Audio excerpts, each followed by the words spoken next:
Welcome to comrade Telugu news channel కి స్వాగతం. ముందుగా హెడ్లైన్స్.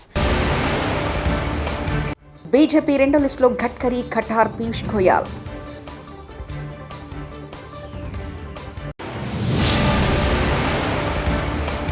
పేటీఎం ఫాస్టాగ్ యూజర్లకు ఎన్హెచ్ఐ సూచన.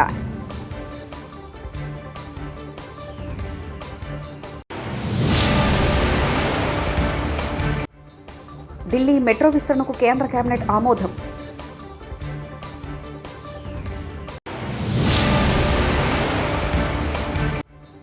అసమ్మతి నేతలను బుజ్జగించే పనిలో సీఎం.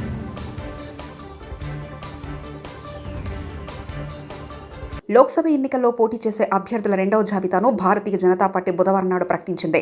72 మందితో జాబితా విడుదల చేసింది. నితిన్ గడ్కరీ, మనోహర్ లాల్ ఖట్టార్, అనురూప్ ఠాకూర్, పీయూష్ గోయల్, తేజస్వి సూర్య వంటి ప్రముఖులు ఈ జాబితాలో చోటు తప్పించుకున్నారు. పేటీఎం ఫాస్టాగ్ యూజర్లకు జాతీయ రహదారుల ప్రాథమిక సంస్థ కీలక సూచన చేసింది. వినియోగదారులు వెంటనే ఇతర ఫాస్టాగ్ సంస్థలకు మారిపోవాలని కోరింది. IHMCL పేర్కొన్న జాబితాలో ఉన్న బ్యాంకుల నుంచే ఫాస్టాగ్ కొనుగోలు చేయాలని యూజర్లకు సూచించింది. పేటీఎం పేమెంట్ బ్యాంక్కి భారతీయ రిజర్వ్ బ్యాంక్ ఇచ్చిన మరో 2 రోజుల్లో ముగియనున్న నేపథ్యంలో ప్రకటన చేసింది. కేంద్ర మంత్రివర్గం కీలక నిర్ణయం తీసుకుంది. దేశ రాజధాని ఢిల్లీలో 2 కొత్త మెట్రో కారిడార్ల నిర్మాణానికి ఆమోదం తెలిపింది. మొత్తం 8,400 కోట్లతో 21 కిలోమీటర్ల మేర ఈ 2 మెట్రో కారిడార్లను విస్తరించనున్నారు. గీతాంజలి కేసును సోషల్ మీడియాలో ట్రోలర్లు వాడిన భాషను మీడియా ముందుంచలేని పరిస్థితి. విచారణలో పోలీసులు కొన్ని సోషల్ మీడియా అకౌంట్లను కనుగొన్నారు. వాటిని వినియోగించిన వ్యక్తులను గుర్తించి తగిన చర్యలు తీసుకుంటారు. అలాగే కొన్ని అకౌంట్లు పూర్తిగా నకిలీవని తేలాయి. వాటిని కూడా గుర్తించి సదరు వ్యక్తులపై కఠిన చర్య తీసుకుంటామన్నారు ఏపీ పోలీసులు. They are being operated from by the original owners of the pages. Few handles they are seen to be outright fake, but we will not stop there. We will identify the IP logs, will trace them, and will make sure that these perpetrators are brought to the book. వైసీపీలో అసంతృప్తులు, అసమ్మతి వ్యవహారాలపై CM Jagan దృష్టి పెట్టినట్లు తెలుస్తుంది. గ్రూపులు, వర్గాలతో ఆందోళన చేస్తున్న నేతలను పిలిచి మాట్లాడుతున్నట్లు సమాచారం. దానికోసం అధికారిక సమీక్షలను రద్దు చేసుకుని పార్టీ నేతలతో చర్చిస్తున్నారు. ఆయన పిలుపు మేరకు అసంతృప్త నేతలు, ఆశావాహులు క్యాంపు ఆఫీస్కు తరలివచ్చారు. ముఖ్యంగా నరసరావుపేటలో వైసీపీ నేతల గ్రూప్ తగాదాలపై జగన్ దృష్టి సారించారు. రైతు బంధు పథకంపై కాంగ్రెస్ సర్కార్ మరో సంచలన నిర్ణయం తీసుకుంది. ఇప్పటికే రైతు బంధులో సీలింగ్ మొదలుపెట్టిన ప్రభుత్వం తాజాగా రాష్ట్రంలో 7% రైతులకు రైతు బంధును కట్ చేసేందుకు నిర్ణయించింది. ఈ 7%లో పాటుపడ్డ భూములు, సాగు చేయని భూములు, ట్యాక్స్ పేయర్లు, పొలిటికల్ లీడర్లకు సంబంధించిన భూములు ఉన్నట్లు తెలిసింది. వీరి భూములకు రైతు బంధు కట్ చేసేందుకు కేబినెట్ ఆమోదం తెలిపినట్లు తెలుస్తుంది. అయితే రైతు భరోసా అమలు చేసే సమయానికి ఈ సీలింగ్ మరింత ఉంటుందని అధికారులు చెబుతుండడం గమనార్హం. అయితే ఇప్పటి వరకు 84% మందికి రైతు బంధు నిధులను ప్రభుత్వం విడుదల చేయగా 93% మందికి రైతు బంధు నిధులు ఇవ్వాలని కేబినెట్ నిర్ణయించింది. బారాసా జిల్లా అధ్యక్ష పదవికి సిరుపురు మాజీ ఎమ్మెల్యే కోనేరు కొనప రాజీనామా చేశారు. బీఎస్పీతో పొత్తుతో తీవ్ర అసంతృప్తికి గురైనట్లు ఆయన తెలిపారు. ఈ నెల 14న మంత్రి సీతక్క సమక్షంలో కాంగ్రెస్లో చేరనున్నట్లు తెలిపారు.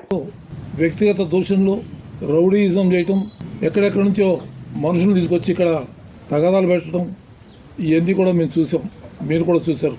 మరి అటువంటి వ్యక్తి ఇవాళ బీఆర్ఎస్ పార్టీతో కలిసి పోటీ చేద్దామనే నిర్ణయానికి రావడం మాకు చాలా బాధ కలిగించింది.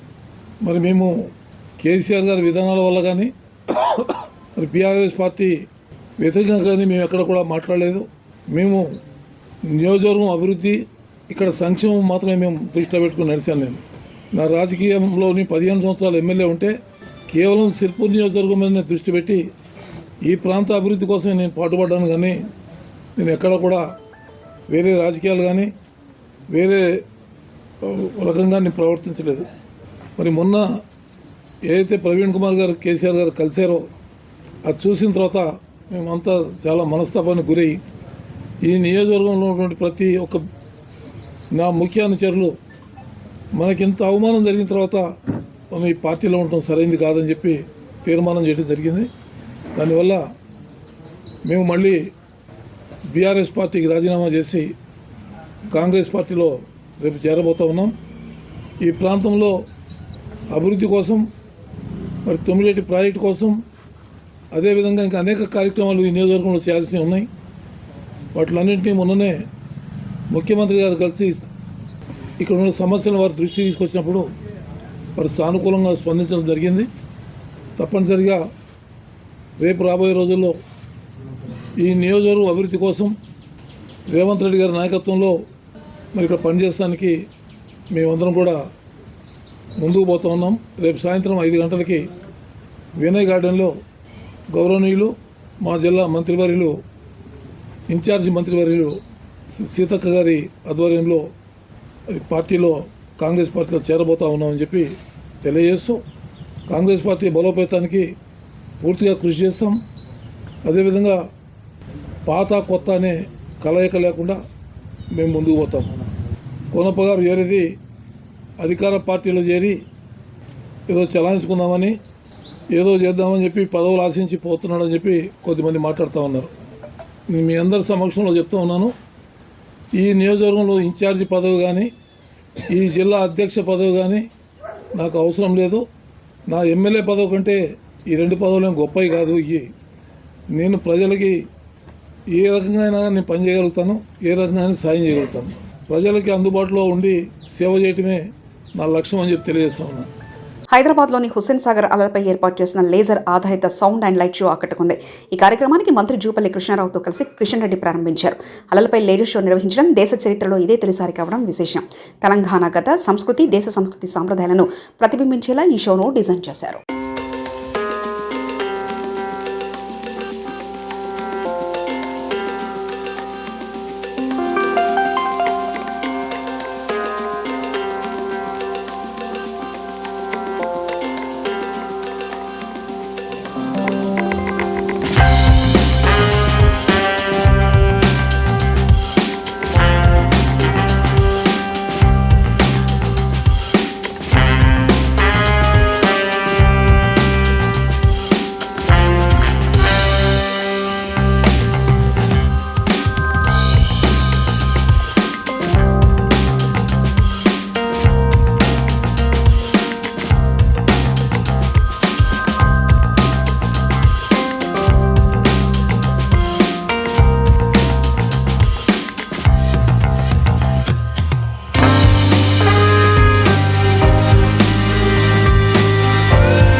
ఆలగడ్డ నియోజకవర్గం ఉయ్యాలవాడ మండలం పెద్దనంద్యాల జిల్లా ఉయ్యాలవాడ మండల పెద్దెమ్మినూరు గ్రామంలో వెలిసిన శ్రీ వీరాంజనేయ స్వామి దేవస్థానం పూర్తిగా పడిపోయినందున దేవాలయాన్ని పునరుద్ధరించుటకు గ్రామ పెద్దలు మరియు ప్రజల కోరిక మేరకు శ్రీ శుభకృత నామ సంవత్సర మాఘ మాస శుద్ధ 12/3/2024 తేదీన మంగళవారం ఉదయం 8 గంటలకు భూమి పూజ కార్యక్రమం ఘనంగా నిర్వహించడం జరిగింది.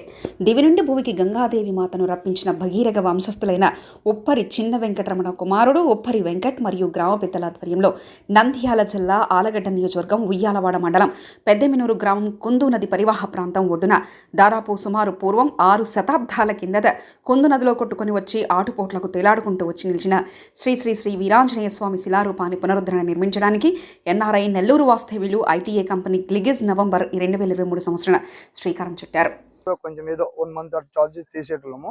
సార్ వచ్చాక ఇలా ఎందుకు మా ప్రోడక్ట్స్ ఉన్నాయి, మీరు ఒకవేళ ఇంట్రెస్టెడ్ పీపుల్స్ ఎవరైనా ఉంటే కొంచెము ఎంకరేజ్ చేద్దామని చెప్పి ఉన్నారండి. సార్ వాళ్ళది కంపెనీ పేరు గిగ్లిజ్.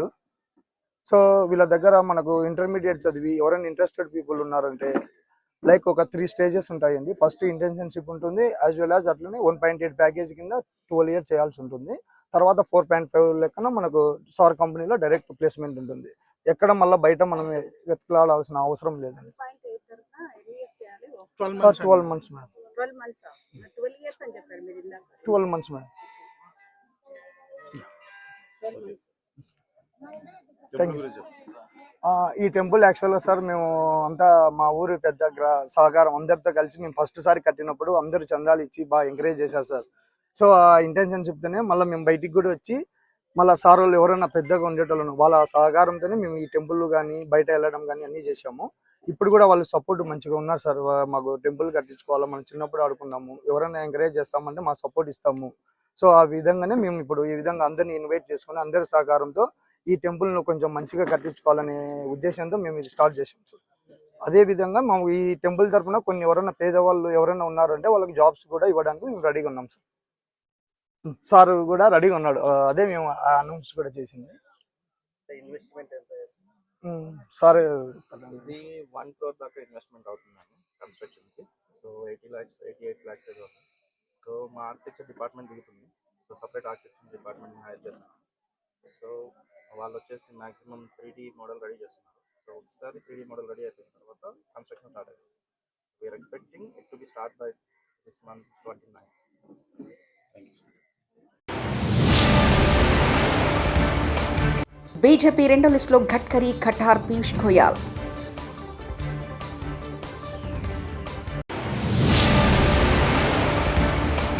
పేటీఎం ఫాస్టాగ్ యూజర్లకు ఎన్హెచ్ఐ సూచన.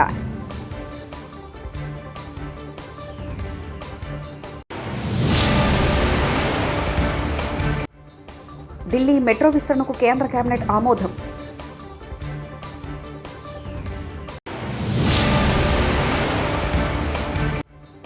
అసమ్మతి నేతలను బుజ్జగించే పనిలో సీఎం.